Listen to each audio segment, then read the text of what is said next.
মার্কিন মোড়লগিরির চূড়ান্ত ধস, পশ্চিমা গোয়েন্দাদের ভাষ্যে ইরানের প্রশংসা।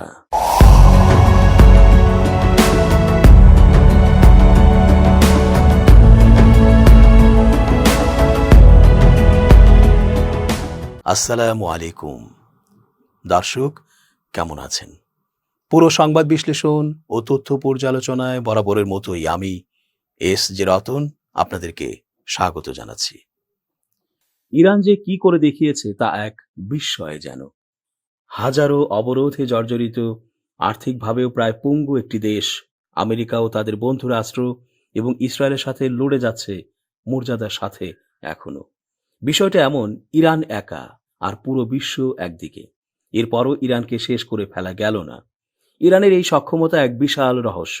গোয়েন্দা সংস্থাগুলো প্রকাশ্যে এনেছে এমন কিছু বিষয় যা শুনলে অবাক বনে যেতে হয়। চলমান যুদ্ধে ইরান যেভাবে আমেরিকা ও ইসরায়েলের সামরিক ও আর্থিক খাতে ক্ষতি করেছে, তাও এক বিরাট অর্জন ইরানের জন্য, আর ওদের জন্য লজ্জা ও ঘৃণার। মধ্যপ্রাচ্যে মার্কিন সামরিক উপস্থিতির কয়েক দশকের অজেয় ভাবমর্যাদা ধূলিসাৎ করে দিয়েছে ইরান। ওয়াশিংটন পোস্টের এক চাঞ্চল্যকর অনুসন্ধানী প্রতিবেদনে উঠে এসেছে যে সাম্প্রতিক সংঘাতে ইরানের নজিরবিহীন ও নিখুঁত হামলায় মধ্যপ্রাচ্যের 15টি মার্কিন ঘাঁটিতে অন্তত 228টি স্থাপনা ও সামরিক সরঞ্জাম মারাত্মকভাবে ক্ষতিগ্রস্ত বা ধ্বংস হয়েছে। আধুনিক আমেরিকার ইতিহাসে কোনো রাষ্ট্রপক্ষের কাছ থেকে মার্কিন সামরিক অবকাঠামোতে এটাই সবচেয়ে বড় এবং বিস্তৃত আঘাত। ওয়াশিংটন পোস্টের বিশ্লেষণ অনুযায়ী উচ্চ রেজুলেশনের স্যাটেলাইট চিত্রে দেখা গেছে যে কাতার, বাহরাইন, কুয়েত, সৌদি আরব, জর্ডান এবং সংযুক্ত আরব আমিরাতের মতো দেশে ছড়িয়ে থাকা মার্কিন ঘাঁটিগুলো এখন আর নিরাপদ নয়। হামলার তালিকায় রয়েছে অত্যন্ত সংবেদনশীল স্থাপনা যেমন Patriot missile defence system, third radar, satellite communication centre, জ্বালানি ডিপো এবং বিমান রাখার হ্যাঙ্গার। প্রতিবেদনে বলা হয়েছে, মার্কিন সরকার ও পেন্টাগন ক্ষয়ক্ষতির যে হিসাব জনসমক্ষে প্রকাশ করেছে, প্রকৃত চিত্র তার চেয়ে বহু গুণ ভয়াবহ। বাহরাইনে মার্কিন পঞ্চম নৌবহরের সদর দপ্তর এতটাই ক্ষতিগ্রস্ত হয়েছে যে সেখান থেকে কার্যক্রম সরিয়ে ফিলাডেলফিয়ার টাম্পায় নিয়ে যেতে বাধ্য হয়েছে মার্কিন সামরিক বাহিনী। সামরিক বিশেষজ্ঞরা বলছেন, এই ক্ষতি মেরামতেই কয়েক বিলিয়ন ডলার ব্যয় হবে। পেন্টাগন শুরুতে হতাহতের বিষয়টি এড়িয়ে গেলেও এখন স্বীকার করছে যে অন্তত 7 জন মার্কিন সেনা নিহত এবং 400-এর বেশি সেনা আহত হয়েছেন। তবে অনেক বিশ্লেষকের মতে এই সংখ্যা আরও অনেক বেশি। বিশেষ করে মস্তিষ্কে আঘাতজনিত সমস্যায় ভোগা সেনার সংখ্যা ব্যাপক হারে বাড়ছে, যা অতীতেও গোপন করার চেষ্টা করেছিল ট্রাম্প প্রশাসন।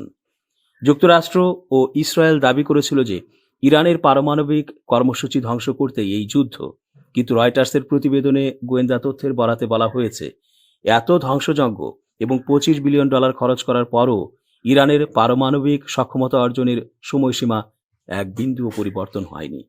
অর্থাৎ যে উদ্দেশ্যে যুদ্ধ শুরু হয়েছিল তা কার্যত ব্যর্থ হয়েছে। সাবেক মার্কিন মেরিন কর্নেল মার্ক কানসিয়ান বলেন, ইরানের হামলাগুলো ছিল অত্যন্ত নিখুঁত। এই ঘটনা প্রমাণ করে যে মধ্যপ্রাচ্যে আমেরিকার বিশাল সামরিক কাঠামো এখন কেবল লক্ষ্যবস্তুর মানচিত্রে পরিণত হয়েছে। বিশেষজ্ঞরা বলছেন, আমেরিকা এখন সম্মানজনকভাবে এই যুদ্ধ থেকে বেরিয়ে আসার পথ খুঁজছে, কারণ তাদের আকাশ প্রতিরক্ষা ব্যবস্থার ক্ষেপণাস্ত্রের মজুদ, যেমন প্যাট্রিয়ট ও থার্ড ইন্টারসেপ্টর, আশঙ্কাজনক হারে ফুরিয়ে আসছে। স্যাটেলাইট চিত্রগুলো আমেরিকার সামরিক আধিপত্যের এক রূঢ় বাস্তবতা তুলে ধরেছে। দশকের পর দশক ধরে মধ্যপ্রাচ্যকে যারা নিজেদের হাতের মুঠোয় ভেবেছিল, ইরানের ড্রোন ও মিসাইল প্রযুক্তি তাদের সেই দম্ভ ভেঙে দিয়েছে।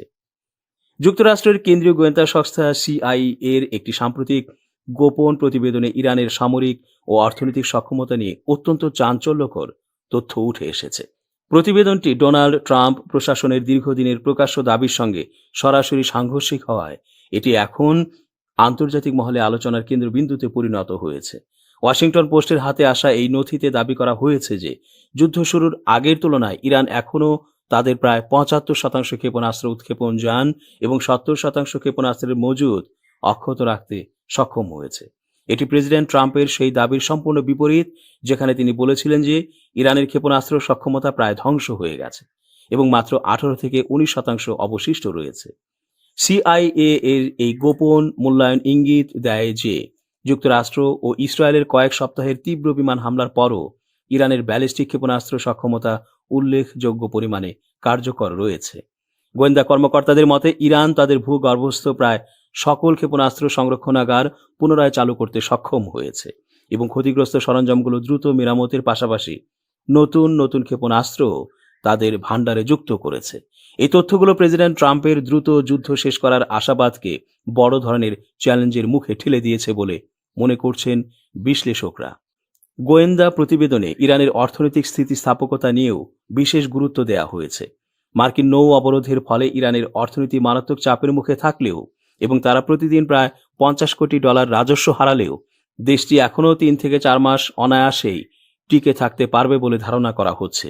সিআইএ এর 4 জন সংশ্লিষ্ট ব্যক্তি জানিয়েছেন যে ইরান তাদের ট্যাঙ্কারগুলোতে প্রচুর তেল মজুত করে রেখেছে এবং বিকল্প হিসেবে মধ্য এশিয়া হয়ে রেলপথে বা স্থলপথে তেল পাচারের চেষ্টা করছে। মার্কিন কর্মকর্তাদের একটি অংশ মনে করছেন ইরানের দীর্ঘমেয়াদী অর্থনৈতিক চাপ সহ্য করার সক্ষমতা প্রশাসনের অনুমানের চেয়েও অনেক বেশি হতে পারে। এদিকে হোয়াইট হাউস এবং প্রতিরক্ষা দপ্তর থেকে যুদ্ধকে যুক্তরাষ্ট্রের একটি বিশাল বিজয় হিসেবে প্রচার করা অব্যাহত থাকলেও ইরান এখনও হরমুজ প্রণালী খুলে দেয়া বা ইউরেনিয়াম সমৃদ্ধকরণ বন্ধের মতো শর্তগুলো মানতে অস্বীকৃতি জানিয়ে আসছে। তেহরানের পক্ষ থেকে এমন এক সময়ে এই দৃঢ়তা দেখানো হচ্ছে যখন তাদের শীর্ষস্থানীয় অনেক নেতা ও সামরিক সরঞ্জাম যুদ্ধের প্রথম দিকেই ধ্বংস হয়ে গিয়েছিল। সামরিক বিশেষজ্ঞরা বলছেন হরমুজ প্রণালীর মতো সংবেদনশীল এলাকায় জাহাজ চলাচল নিয়ন্ত্রণে ইরানের সস্তা ড্রোনগুলো ব্যালিস্টিক ক্ষেপণাস্ত্রের চেয়েও বেশি বিপজ্জনক হয়ে উঠতে পারে। কারণ মাত্র একটি ড্রোন হামলাও আন্তর্জাতিক বিমা কোম্পানিগুলোকে তেল ট্যাঙ্কারের বিমা সুবিধা বন্ধ করে দিতে বাধ্য করতে পারে, যা বিশ্ব অর্থনীতিতে বিপর্যয় ডেকে আনবে। ইসরায়েলের সাবেক গোয়েন্দা কর্মকর্তা ও গবেষক ড্যানি সিট্রিনোভিচ সতর্ক করে দিয়ে বলেছেন যে শেষ পর্যন্ত যুক্তরাষ্ট্র ও ইসরায়েলের এই সামরিক অভিযান কৌশলগত ব্যর্থতায় পর্যবসিত হতে পারে। তার মতে সামরিক সাফল্য সত্ত্বেও ইরানের শাসন ব্যবস্থা উৎখাত বা তাদের ক্ষেপণাস্ত্র সক্ষমতা পুরোপুরি ধ্বংস করা সম্ভব হয়নি। উল্টো দীর্ঘ অবরোধ এবং বিমান হামলার মুখেও এ ধরনের শাসন ব্যবস্থা বছরের পর বছর টিকে থাকার ইতিহাস রয়েছে। বর্তমানে পাকিস্তানের মধ্যস্থতায় একটি অস্থায়ী যুদ্ধবিরতি চললেও এবং ইরানের পররাষ্ট্র মন্ত্রণালয় যুক্তরাষ্ট্রের প্রস্তাব পর্যালোচনার কথা জানালেও সিআইএ এর এই গোপন রিপোর্ট প্রমাণ করে যে মধ্যপ্রাচ্যের এই সংঘাতের ময়দান ট্রাম্প প্রশাসনের বর্ণনার চেয়েও অনেক বেশি জটিল ও অমীমাংসিত। হরমুজ প্রণালীতে যুক্তরাষ্ট্রের নৌ অবরোধ চললেও ইরান কয়েক মাস পর্যন্ত পরিস্থিতি সামাল দিতে সক্ষম হতে পারে বলে জানিয়েছে মার্কিন গোয়েন্দা সংস্থা সিআইএ এর একটি গোপন বিশ্লেষণ। বৃহস্পতিবার 7 মে মার্কিন সংবাদপত্র দ্য ওয়াশিংটন পোস্টের প্রতিবেদনে বলা হয়েছে অবরোধ ও চলমান সংঘাতের মধ্যেও অন্তত 3 থেকে 4 মাস ইরান টিকে থাকার সক্ষমতা রাখে বলে মূল্যায়ন করেছে সেখানে। প্রতিবেদনে বলা হয়েছে এ সপ্তাহে হোয়াইট হাউসের নীতি নির্ধারকদের কাছে পাঠানো ওই বিশ্লেষণী নথিতে উল্লেখ করা হয়েছে দীর্ঘমেয়াদী নিষেধাজ্ঞা ও সামরিক চাপ সত্ত্বেও তেহরানের স্বাভাবিক কার্যক্রম পুনরুদ্ধারের যথেষ্ট সক্ষমতা রয়েছে। এ মূল্যায়ন প্রকাশ্যে দেয়া মার্কিন প্রেসিডেন্ট ডোনাল্ড ট্রাম্পের বক্তব্যের সঙ্গে কিছুটা ভিন্ন। ট্রাম্প সম্প্রতি দাবি করেছিলেন অবরোধ ও হামলার কারণে ইরান দ্রুত দুর্বল হয়ে পড়ছে এবং তাদের ক্ষেপণাস্ত্র সক্ষমতা উল্লেখযোগ্যভাবে কমে গেছে। তবে গোয়েন্দা বিশ্লেষণে বলা হয়েছে যুক্তরাষ্ট্র ও ইসরায়েলের ধারাবাহিক হামলার পরও ইরানের কাছে এখনও উল্লেখযোগ্য পরিমাণ ব্যালিস্টিক ক্ষেপণাস্ত্র ও ড্রোন মজুত রয়েছে। মার্কিন এক কর্মকর্তার ভাষ্য অনুযায়ী ইরান তাদের অধিকাংশ ভূগর্ভস্থ অস্ত্র ভাণ্ডার পুনরায় সক্রিয় করতে সক্ষম হয়েছে এবং নতুন ক্ষেপণাস্ত্র উৎপাদনও শুরু করেছে। অন্যদিকে ট্রাম্প সম্প্রতি হোয়াইট হাউসের ওভাল অফিসে সাংবাদিকদের বলেন ইরানের ক্ষেপণাস্ত্র ভাণ্ডারের বড় অংশ ধ্বংস করা হয়েছে এবং আগের তুলনায় তাদের সক্ষমতা অনেক কমে গেছে। মার্কিন অর্থমন্ত্রী স্কট বেসেন্টো গত এপ্রিলের শেষ দিকে মন্তব্য করেছিলেন নিষেধাজ্ঞা ও অবরোধের চাপে ইরানের তেল অবকাঠামো স্থায়ী ক্ষতির মুখে পড়তে পারে। তবে ওয়াশিংটন পোস্টকে দেয়া এক ঊর্ধ্বতন মার্কিন গোয়েন্দা কর্মকর্তার বক্তব্য অনুযায়ী অবরোধের কারণে ইরান বাস্তবিকভাবেই বড় ধরনের অর্থনৈতিক ও সামরিক চাপে রয়েছে এবং দেশটির সশস্ত্র বাহিনীও ক্ষয়ক্ষতির মুখে পড়েছে। গত 28 ফেব্রুয়ারি যুক্তরাষ্ট্র ও ইসরায়েলের হামলার পর থেকে হরমুজ প্রণালীতে উত্তেজনা বাড়তে থাকে। পরে 13 এপ্রিল থেকে ওই এলাকায় ইরানি জাহাজ চলাচলের ওপর নৌ অবরোধ আরোপ করে যুক্তরাষ্ট্র। দর্শক, শেষ করছি আজকের মতো। এতক্ষণ ধৈর্য ধরে পুরো আয়োজনে থাকার জন্য অনেক ধন্যবাদ। শুভকামনা অহর্নিশ। চেঞ্জ টিভি.প্রেস, এক ফোঁটা হলুদও নেই।